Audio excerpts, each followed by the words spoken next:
Hello, guys, and welcome to the Game On Gaming News Podcast, episode 13.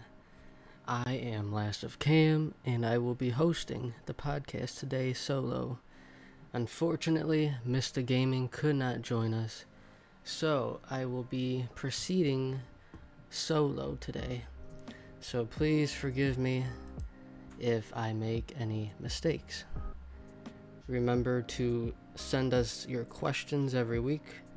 We will be reading them off as we go through the show. We may rework the idea of it depending on how people engage with it. So, without further ado, let's get into the news. Our first story for today, the PS5 price and release date were leaked on Twitter basically because people were thinking that the pre-orders were about to go up. Amazon pages were going live showing the PlayStation 5's product page. So people were suspecting that pre-orders are imminent. As it turned out, nothing happened. Sony did not launch the pre-orders. It seemed like a pretty weird timing to do it right before the Xbox event coming up. Even if it kind of made sense maybe to steal some thunder away, it seemed a bit sudden. So I'm thinking it's probably going to happen later in August, the first couple weeks, but we'll see. So, next news story. Sony is reportedly boosting PS5 production by 50%. According to a report, Sony is ordering at least 50% more PS5 consoles than it originally planned to ship this year. This is according to reports in Japanese press.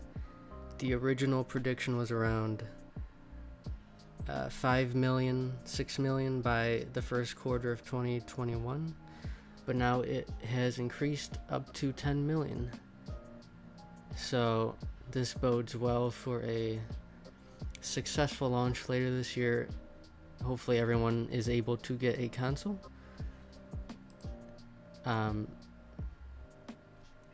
It shows confidence from Sony, I think. Maybe it alludes to them having a reasonable price point in mind, which could be coming soon, a reveal for the price point, along with pre-orders.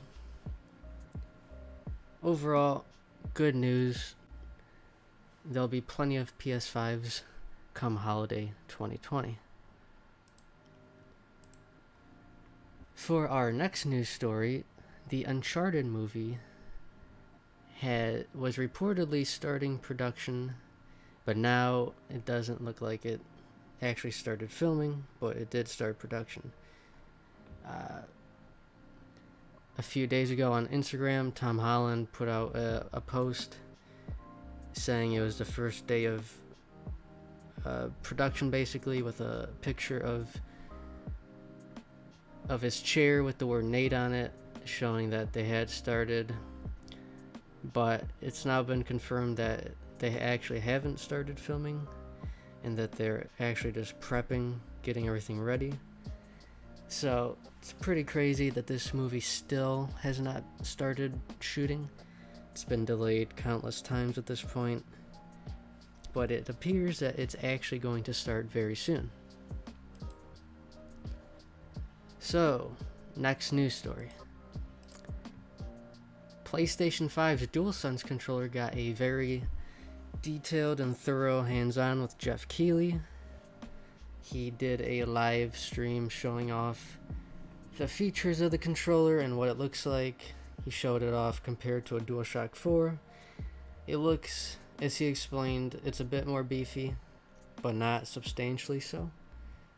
So people were a bit worried that the DualShock 5 would be this massive behemoth, but now it looks like it's a bit more modest than people were expecting, but still pretty hefty. The demo was for Astrobot's Playroom, which is being marketed as a full game that will come free installed on the PS5. The point of it being to introduce people to the DualShock's new features. There's a microphone on it that you can blow into. The haptic feedback. We still have the touchpad and the light bar, kinda. It's got USB-C, a better speaker. So overall, I thought it was a pretty good little showcase. It didn't hype it up too much, and I was pretty happy with it. After that, there was a interview with Sony marketing guy Eric Lampel. Basically, he explained what the Amazon leaks, they weren't a part of that, but obviously they're not complaining because it's extra press for them. And he also went on to say that when pre-orders do happen, they're going to give people enough notice to get to not like have to freak out or run out and buy it immediately. So he also commented on additional color options would be coming, but they'll have more to talk about at some point. So not very surprising, because right now they're just focused on getting the primary black and white console out in time for holiday. Next news story. The Xbox boss, Phil Spencer, has gone on to defend his company's stance, more so with the Xbox stance going forward, that being to focus on uniting their entire platforms and to have games playable on all their platforms for at least 2 years, meaning they won't have Series X exclusives for a couple years. And this goes right up against what Sony's saying. Even during the Eric Lampel interview, he was saying that with Sony, they believe in generations and that new console generations should bring new experiences that you can only get on those, whereas Microsoft is more like everyone should be able to play these games and they shouldn't be forced into it. The reaction seems to be more siding with Sony's side. People seem to be more than happy with the idea of a new generation bringing exclusives. It's pretty standard. It's actually Microsoft's point of view that's a bit more new. I'm not going to say it's a bad take. Like, at its base level, it's good for consumers, but also if you're spending $500, $600 on a new system, like you should want new experiences to justify that purchase. So I don't completely agree with Xbox's approach going into this new generation. I think it's a positive one mostly, but I don't think it's very exciting for next gen. So that's just my take. Next news story. Microsoft is to launch their xCloud streaming service free with Xbox Game Pass Ultimate this September. So, adding even more value to their Game Pass service, they will be adding their streaming service xCloud for free. So basically, as I take it, any game on the Game Pass will be streamable for free if it's supported by their xCloud service. This seems like a pretty big deal, a pretty big value proposition. Like, already they're giving away so much for so little, and now for free you'll be able to stream it to your phones, to your consoles, your PC. If it actually works good, it seems like it could be a very positive thing that they're pushing. I haven't tried it personally, but I've seen people saying that the service actually works pretty well. So, pretty exciting stuff if you're a fan of Game Pass. Next news story. Microsoft has discontinued the Xbox One X and Xbox One S Digital Edition ahead of the Series X launch. I found this pretty surprising but it kind of makes sense. So, just less than 3 years after being launched, they're going to be ending production on these consoles ahead of the Series X. It seems like they're still going to have the very lower tier Xbox, but now they'll be pushing the Series X as the premium one. Probably a good move because the naming of the Series X and the One X are a bit confusing, especially if you're not a hardcore gamer, or if you're not in the news too much. You might not be very sure which one to get, because even the Xbox One X is still pretty pricey.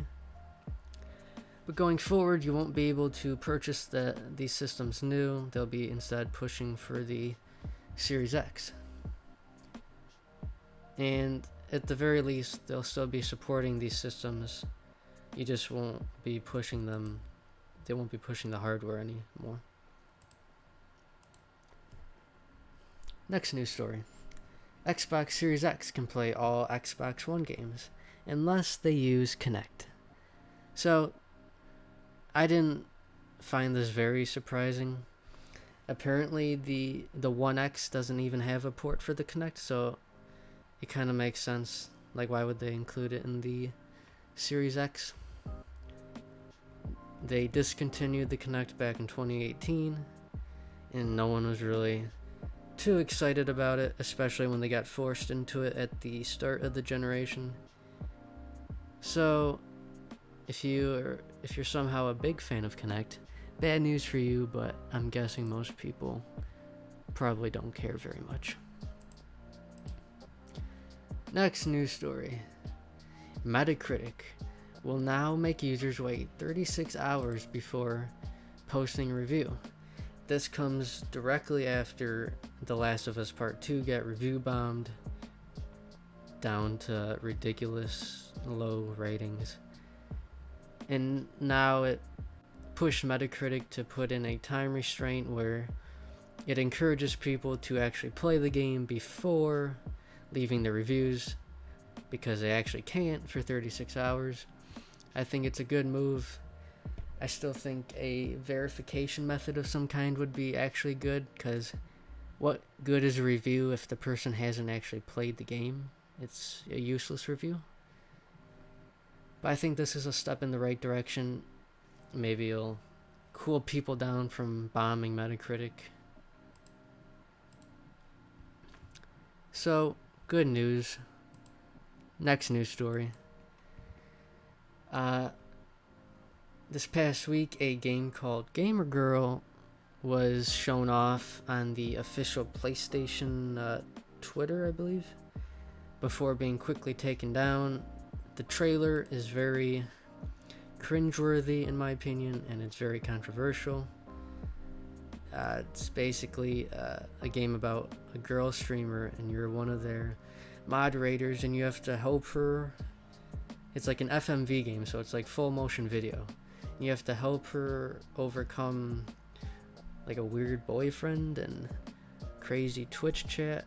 I'm not exactly sure, but the game has gotten a lot of hate, and it seems like the developers were coming at it from maybe a good point of view, like good intentions, trying to raise awareness for online abuse, but the way it's been handled here is just a pretty big joke, it seems.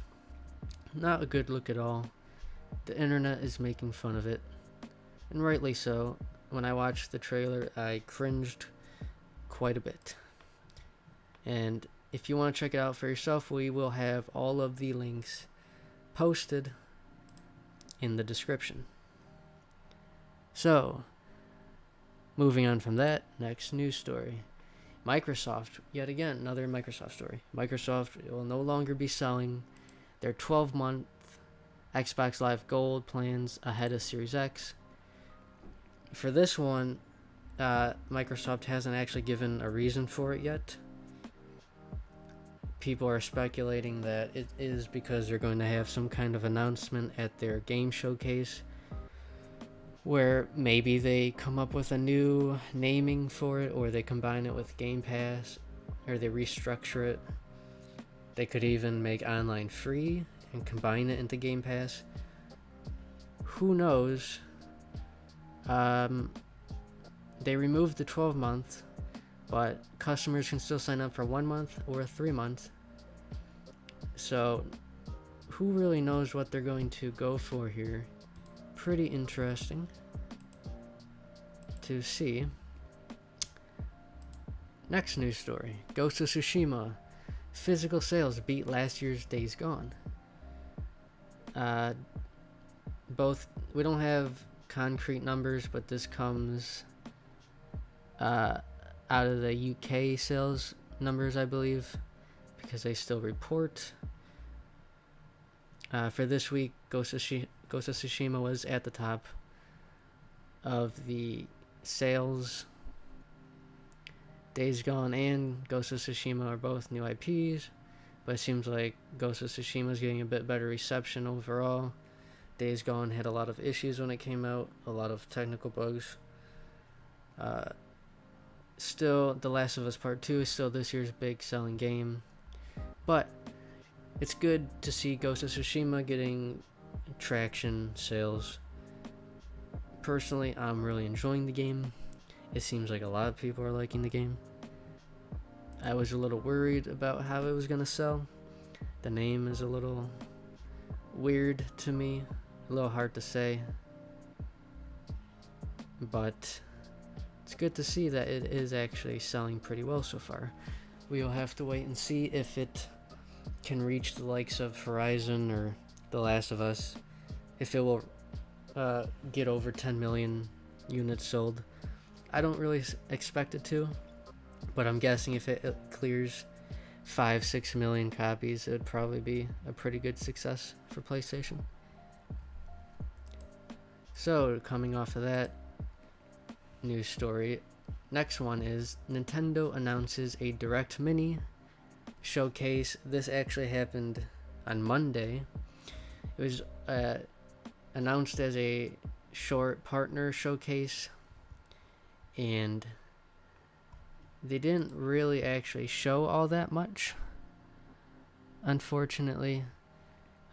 They showed a WWE game, they showed Shin Megami Tensei 4, and a couple DLC packs, but overall, nothing too exciting. They've been pretty quiet lately.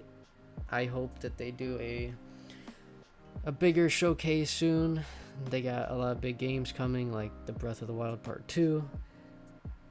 It'd be interesting to see if that's coming 2021. If so, is it going to be early 2021, late 2021? Who knows? They have not given any updates in a while.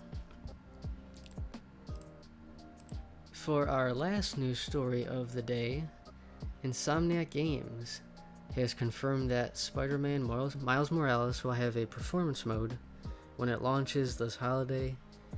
It says in their tweet, they say the game will come with an optional 4K/60 FPS performance mode. The way it reads there is that it will have a performance mode that runs at 4K 60 FPS, and it will likely have the ray tracing and extra visual fidelity features turned off to go for the higher frame rates and the higher resolution. And my guess would be that the main mode it runs at is probably going to be 4K or 1440 30 FPS with all the ray tracing features turned on and all the ambient lighting, ultra textures, and all that good stuff. So, to me, that is very good news. I hope that all PS5 games give you the option to go for higher frame rate or higher resolution. I know personally, I would prefer if all games just ran at 1440, 60 FPS standard, because going from 1440 to 4K, like personally, I can hardly see the difference. Like, it doesn't make much of a difference to me, but I would rather take the 60 FPS over 1440 to 4K. Each game is going to have different requirements and different needs. So I'm sure each game will have different modes and go for different things, but I just hope that at least baseline, most games should give you the option to choose what you want to do. So that was our last news story for the day. Now we have our last section of the show here. It's what we're playing. And since Mista is not here today, I will be talking about what I'm just playing. This past week I have been playing Ghost of Tsushima, and I gotta say, it is a fantastic samurai game. The graphics are some of the best I've seen. Not all of the animations are on, let's say, The Last of Us Part 2 level, but the environments and the lighting and the vegetation, they are beautiful. Almost like every way you look at this game, it looks like a painting. And the gameplay is very fluid, it's very smooth. There's no lock-on system, and at first I know I was like, why isn't there a lock-on system? But as you continue playing, you realize it's more free-flowing, like Batman. So you move from one enemy to the next, and when they surround you, it works good to be able to flow like that. And the actual sword combat is fantastic. There's parrying, so you parry the attacks, and you can dodge, you can roll, you can slide, and if you time your hits right, you can take enemies down really quickly. But like Dark Souls, if you mess up your attack or if you mess up your dodge or parry, enemies can fuck you up very quickly. And I personally like that type of gameplay. As a game in a whole, it feels a lot like an Assassin's Creed game. There's stealth sections, there's following sections, open world, clear the fort sections, all that type of stuff. But it's done very nicely. It feels very clean, very polished. The gameplay is much better than an Assassin's Creed game in my opinion. Story-wise, I'm only about 10-15 hours into it, and I've been doing all the side quests. The main story so far has been very well done. It seems very true to samurai and Japanese films. I can't say I've watched a ton of them, but just as a story on its own, it feels very fleshed out and very visceral. The side missions are all really well done. There's side missions that there's like where it's a chain of missions, so it's like one character and they'll have multiple side stories. Then there's like singular side missions where it's just like a random person you'll run into and they'll give you a side mission. So in that way, there's a lot of variety with the type of stories you encounter. Other activities like clearing forts is fun. There's foxes you can follow that take you to shrines. There's like hot springs. There's like mythical quests. They give you like mythical gear. Those are very cool. You fight some mythical samurai and such. So it's very cool. Very stylized in those sections. And the music is on point. Especially during the opening scene. Like, I can't spoil that part, but like the opening title screen is beautiful. The design of it is one of the best, easily.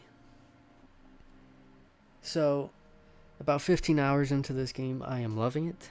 I'm very excited to see where it goes. The map is big. The progression feels amazing.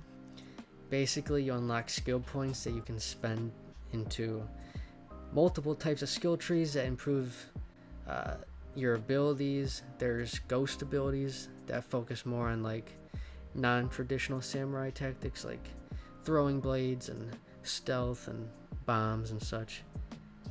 Or you can focus on just parrying upgrades that improve your health, and there's charms you can equip, there's different gear, there's different bows and sword upgrades.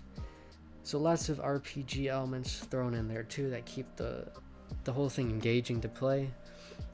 I'm loving it so far.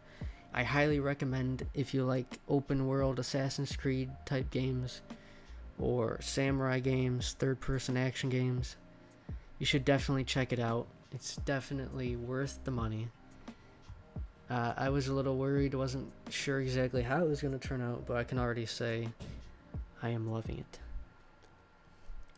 So, that about wraps it up for this week. I had to do this one solo because Mista could not be here. I thank you guys for sticking with me and listening to this podcast. Remember, you can send us your questions and your comments, and we'll be reading them off on the show. Thank you so much for listening, and I will see you guys on the next episode. Bye.